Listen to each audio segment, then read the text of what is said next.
Admiral Sarah Chen stood at the viewport of Lunar Base Alpha, watching Earth's first official alien visitors approach. The hegemony's crystalline ships caught Sol's light, fracturing it into rainbow patterns across the lunar surface. Beautiful, but like everything about the hegemony, that beauty masked something far more predatory. "They're right on schedule," Lieutenant Rodriguez reported from his monitoring station. 7 ships, matching the diplomatic configuration they transmitted. Chen nodded, her expression carefully neutral. For 6 months, the world had celebrated first contact, marveling at the hegemony's promises of advanced technology and membership in their grand civilization. Only a select few knew the truth, that humanity had detected their surveillance probes years ago, or that those probes had been carefully fed false data about Earth's technological capabilities. "Status of protocol Achilles," she asked quietly. "All systems nominal, Admiral. The quantum shield network remains undetectable to their sensors. Defense grid is in standby mode, masked by the lunar mining operations." Rodriguez paused. "They still think we're barely past chemical rockets." The corner of Chen's mouth twitched. The hegemony's arrogance had been their greatest gift to humanity.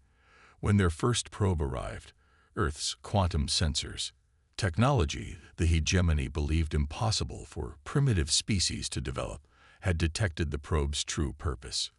It wasn't seeking peaceful contact. It was assessing Earth's resource wealth and defensive capabilities. "Ambassador Walsh is in position." "Yes, ma'am."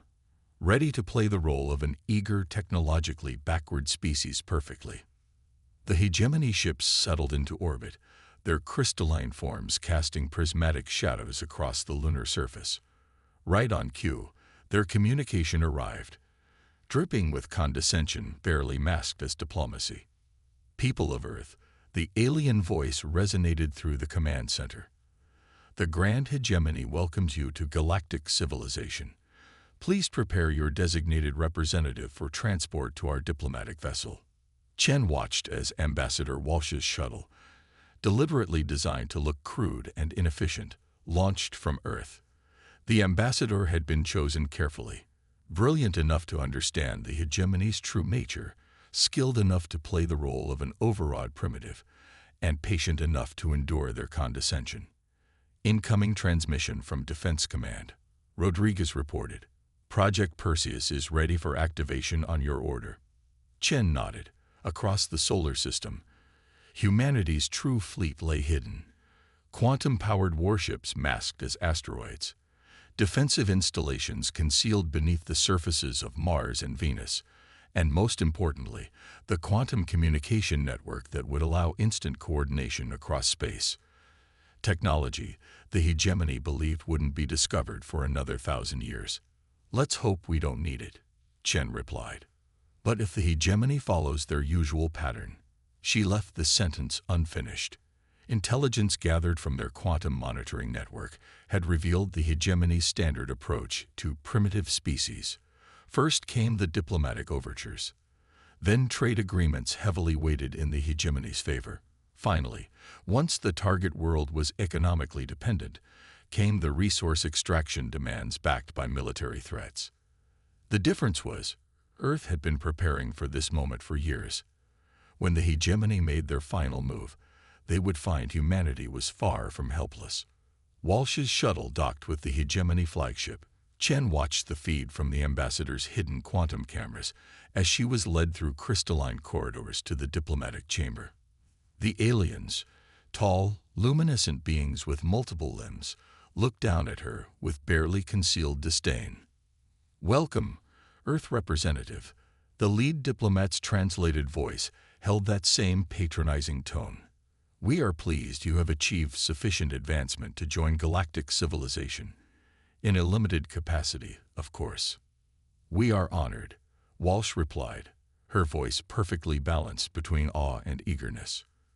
"Earth looks forward to learning from the hegemony's wisdom." Chen muted the feed, turning to her staff. "And so it begins. Maintain protocol Achilles. Let them think they're dealing with simple primitives who can be easily exploited." Her expression hardened. "But keep Perseus ready. the moment they show their true intentions. She left the threat unspoken. Humanity had learned from history, both their own and others. When Europeans had arrived on foreign shores with promises of trade and civilization, those promises had hidden conquest and exploitation. The hegemony used the same playbook on a galactic scale, but this time would be different.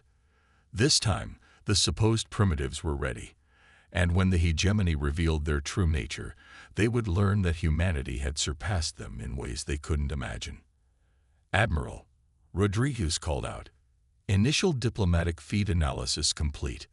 They're already laying the groundwork for their standard resource extraction treaties." Chen smiled grimly. "Right on schedule. Maintain surveillance. Document everything." She turned back to the viewport, watching the crystalline ships glitter against the stars. "Let them think they're the hunters. They haven't realized yet that they're walking into a trap centuries in the making." The first move in humanity's longest game had begun. And the hegemony, drunk on their own superiority, had no idea they were dealing with a species that had turned their greatest weapon, their arrogance, against them. 3 months after first contact, the hegemony's true nature began to show through its glittering facade. Admiral Chen reviewed the latest reports in her quantum-secured office beneath the lunar surface, each document confirming what humanity had long suspected. 6 mining rights agreements signed under diplomatic pressure, she read aloud to her assembled staff. 12 technology exchange programs that give them access to our resource deposits. And now this. She gestured to a holographic display showing the hegemony's latest demand: exclusive rights to Earth's rare earth elements. Captain Maya Patel, head of intelligence, stepped forward. "They're moving faster than with previous species, Admiral. Our quantum taps in their communication network show they're already discussing military options if we resist." "Of course they are." Chen pulled up another display, this one showing Earth's apparent defensive capabilities. Carefully crafted false data the hegemony's sensors had been allowed to detect. "They think we're helpless. Just another primitive species to be stripped of resources and reduced to a client state." Speaking of which, Rodriguez interjected, "Project Hydra is ready for Phase 2. Chen nodded, pulling up a new hologram. This one showed a vast network of connections spreading through hegemony space, quantum communication links with other oppressed species. While the hegemony had been focusing on Earth's apparent weakness, humanity had been building alliances. "The Zoracs have confirmed their support," Paddle reported. "Their slave soldiers are ready to turn on the hegemony at our signal. The 3 mining colonies have stockpiled quantum weapons in their asteroid bases. Even the Meridians, who've been under hegemony control for centuries, are with us. And our own preparations." Rodriguez gestured, and the hologram shifted to show the solar system. Scattered throughout were seemingly innocent installations, mining operations, research stations, civilian outposts. But beneath those facades lay humanity's true strength. Fleet Group Alpha is fully operational, disguised as the Mars mining colony. Beta Group is hidden in the asteroid belt. Gamma Group maintains position in the Kuiper belt, ready to cut off their retreat routes. He smiled grimly. The hegemony's sensors still show nothing but primitive chemical rockets and basic ion drives. Chen walked to her viewport, watching a hegemony ship glide past. Its crystalline surface reminded her of a spider's web, beautiful, but designed to trap and consume.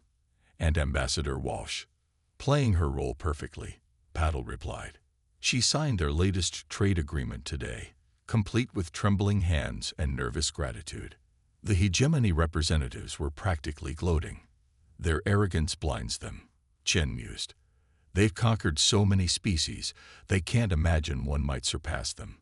Their technology has stagnated for millennia because they believe they've reached the pinnacle of development." She turned back to her staff. "Status of the Quantum Fold Network. Complete and tested," Rodriguez confirmed. "The moment we activate it, we'll have faster-than-light communication and transport capabilities that make their precious jump gates look like horse-drawn carriages. And the other species are ready. Patel nodded. All of them. The hegemony's oppression created more allies than they know. Every mining colony, every slave world, every primitive species they've looked down upon, all waiting for the signal. Chen studied the tactical display. The hegemony had positioned their ships in textbook invasion formation, thinking themselves unseen. Their weapons were primed, their demands ready. Soon they would reveal their true face, expecting Earth to bow before their superior might. New transmission from Hegemony Command, Rodriguez reported. They're demanding we evacuate the Pacific Rim. Say they need the territory for a temporary base of operations. Right on schedule. Chen's voice was cold. They always take a population center first. Hostages to ensure compliance. She straightened, her decision made. Signal all commands. Initialize Protocol Perseus. Throughout the solar system, humanity's hidden strength stirred to life. Quantum shields shimmered into existence around Earth and its colonies. Warships emerged from their disguised berths. Communication channels lit up with encoded transmissions to their allies. Alert from Ambassador Walsh, Patel announced. The hegemony ships are powering weapons. They're expecting us to submit or face orbital bombardment. Chen smiled grimly. Send our response. 2 words only. Rodriguez nodded, understanding. To the hegemony fleet above, their primitive human prey sent a final message before their expected surrender. Never again. The trap centuries in the making was about to spring. And the hegemony, believing themselves the hunters, were about to learn what humanity had known since its earliest days. Pride goes before a fall, and underestimating your prey is a fatal mistake. The hegemony's response to Earth's defiance was predictable, a barrage of energy weapons designed to devastate the planet's surface. What wasn't predictable, at least to them, was what happened next. Their beams struck Earth's atmosphere and simply vanished. In the Lunar Command Center, Admiral Chen watched the hegemony ships' confusion manifest in their erratic movements. Status of quantum shields. Operating at 12% capacity, Rodriguez reported, unable to keep the satisfaction from his voice. Their weapons aren't even strong enough to require full power. Signal from the Zorax fleet, Patil announced. They're in position and awaiting our mark. Chen nodded, her expression stern. Transmit the activation codes. All units, commence Operation Prometheus. Across hegemony space, carefully laid plans years in the making began to unfold. On 1,000 mining worlds, supposed primitive slave races revealed weapons they'd hidden in plain sight. In deep space installations, oppressed species turned their tools into weapons. And in Earth's solar system, humanity showed its true face. The Mars mining colony shed its disguise first. Massive hangar doors hidden beneath red dust slid open, revealing sleek warships powered by quantum drives. From the asteroid belt, stations thought to be simple resource extraction points launched fighters by the hundreds. Even the civilian stations around Jupiter transformed, weapon systems emerging from beneath false panels. Hegemony fleet is attempting to regroup, Rodriguez reported. They're calling for reinforcements. They'll find that difficult, Chen replied. Now, Captain Patel. Throughout hegemony space, their prized jump gate network suddenly went dark.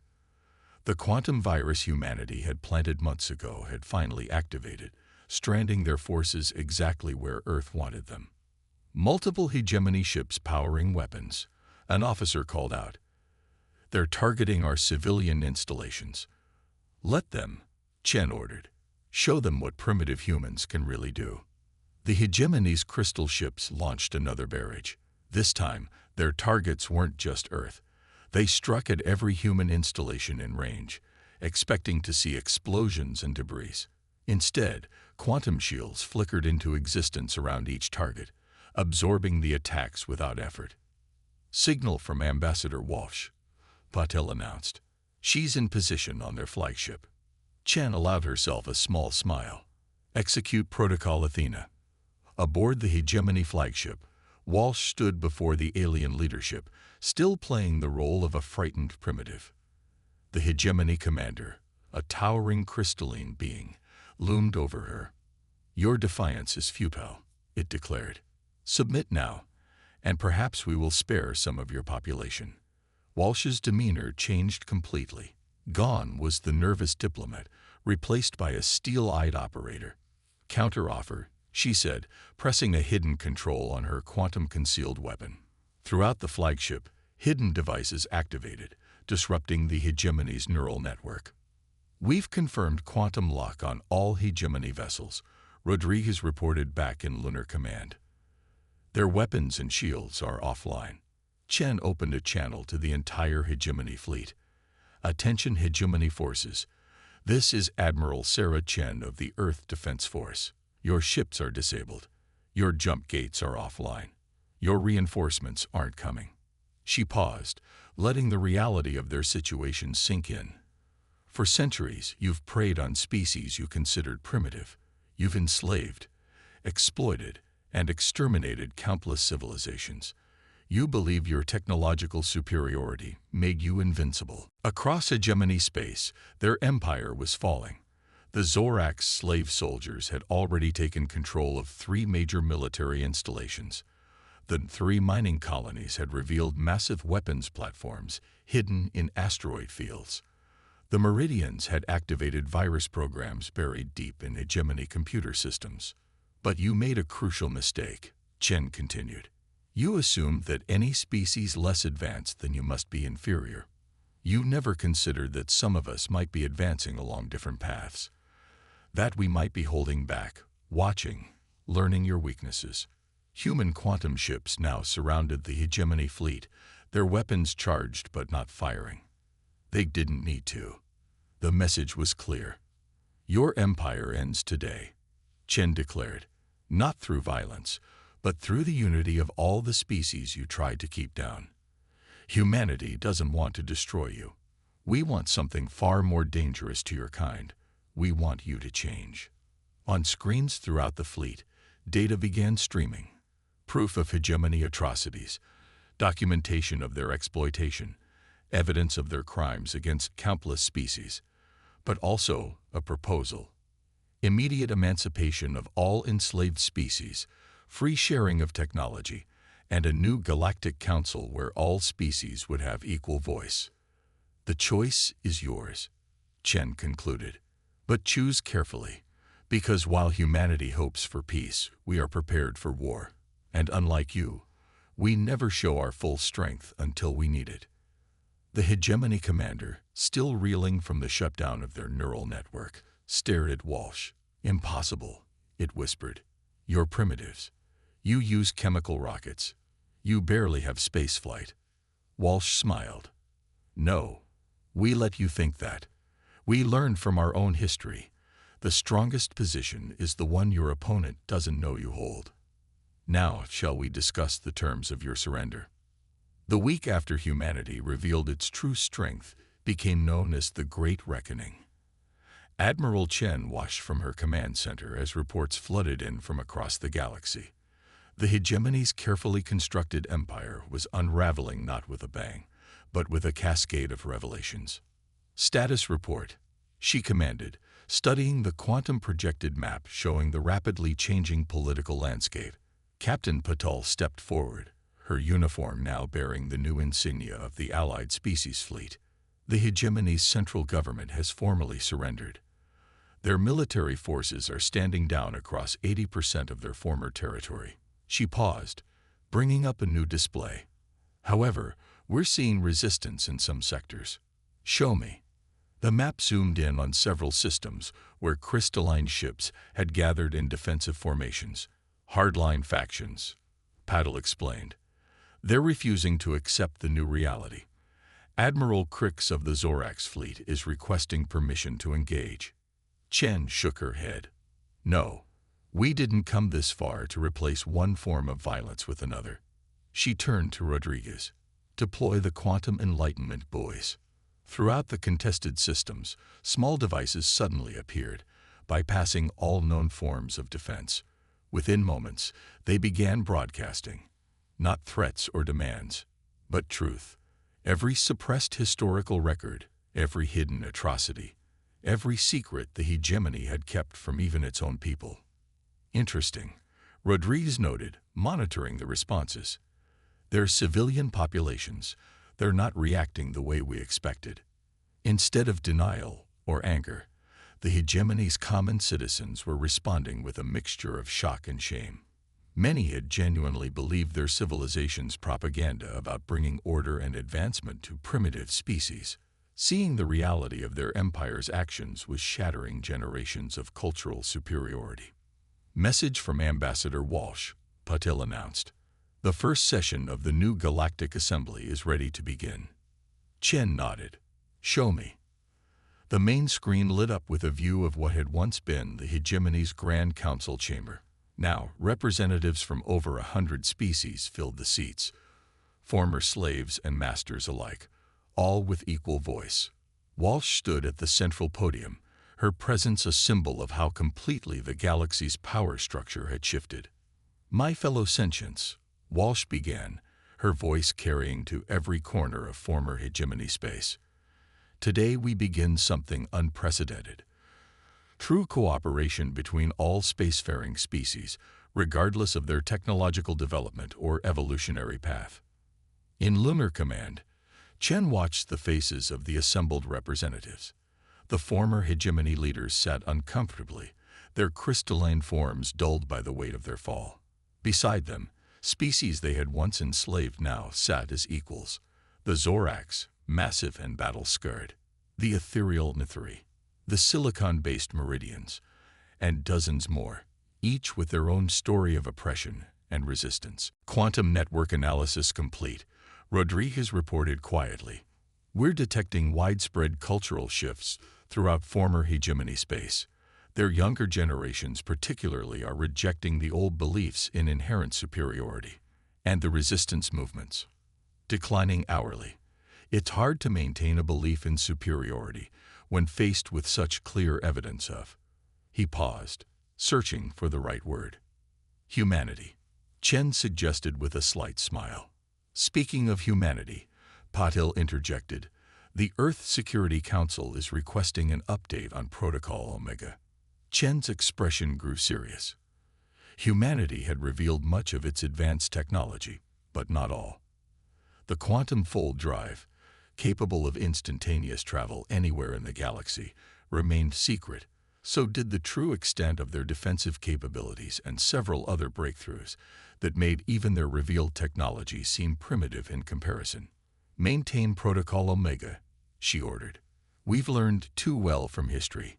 Power, once revealed, tends to corrupt. Better to keep some advantages in reserve. On the screen, Walsh was outlining the principles of the new galactic order. Equal representation, shared technological development, free trade without exploitation, and most importantly, a recognition that advancement could take many forms. We're detecting quantum signature fluctuations in Section 47, Rodriguez reported suddenly. Possible cloaked ships. Hegemony holdouts. No, he studied the readings. Different configuration entirely. Something we've never seen before. Chen straightened. Alert Ambassador Walsh discreetly. Maintain surveillance but take no action. She turned to her staff. It seems the galaxy holds more surprises. Good. Humanity does better with challenges than comfort. As if to emphasize her point, the quantum sensors began detecting more anomalies. Something was stirring in the darkness between the stars, drawn by the sudden shift in galactic power. The hegemony's fall had created ripples, and those ripples were awakening forces that had slumbered for millennia. Admiral, Patil said quietly, what if we've only revealed ourselves to something even worse than the hegemony? Chen's response was firm.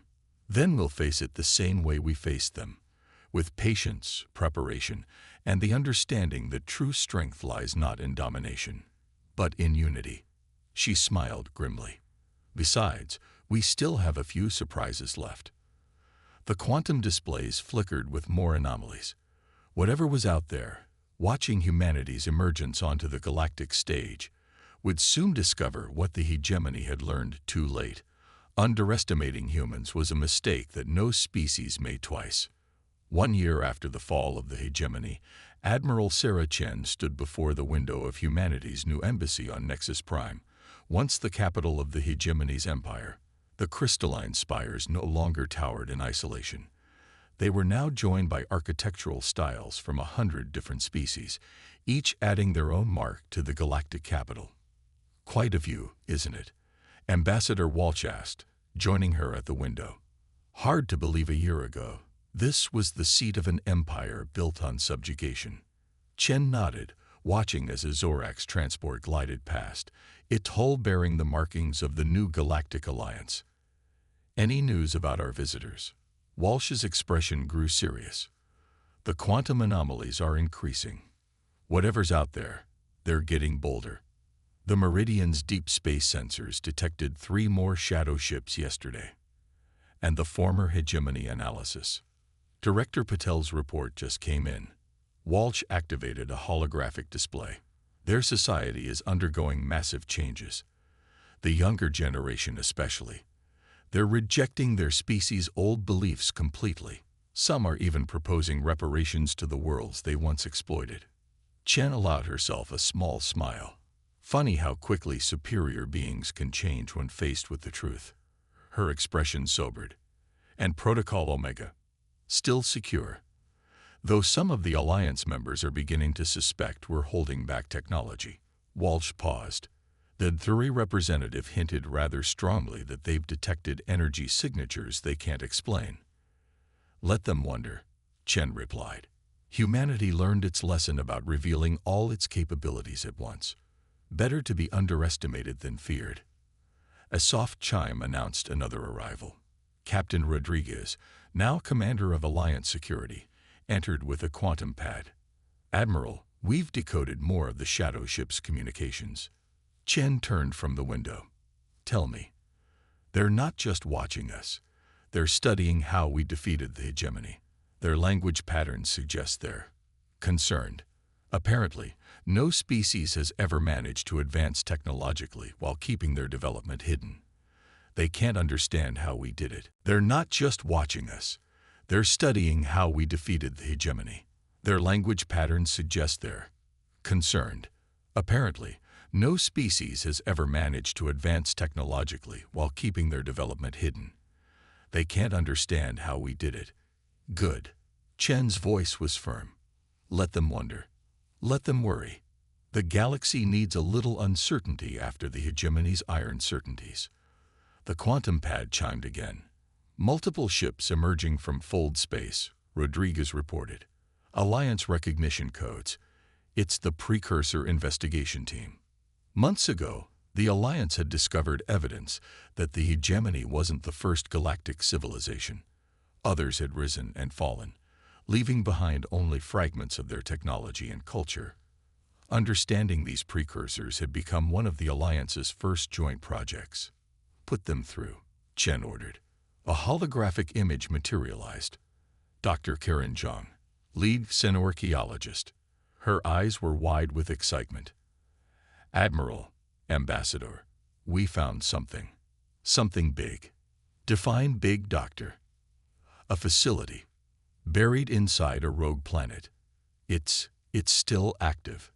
The technology there, it makes our quantum drives look primitive. And there's more." She paused, clearly struggling to contain her excitement. "We found records. The precursors, they didn't die out. They left, deliberately. And they left behind tests for species that might follow them." Chen and Walsh exchanged glances. "Tests?" Walsh asked. "The hegemony found one of these facilities millennia ago. But they failed the test. They chose dominance over cooperation, conquest over understanding. But we, the Alliance, we might have a chance." Chen studied the data streaming across the quantum displays. "And our shadow ship visitors. That's the thing," Zhang replied. "According to these records, they're watchers, left behind to observe how younger species develop. The hegemony's fall, our rise. We got their attention. So what happens now?" Rodriguez asked.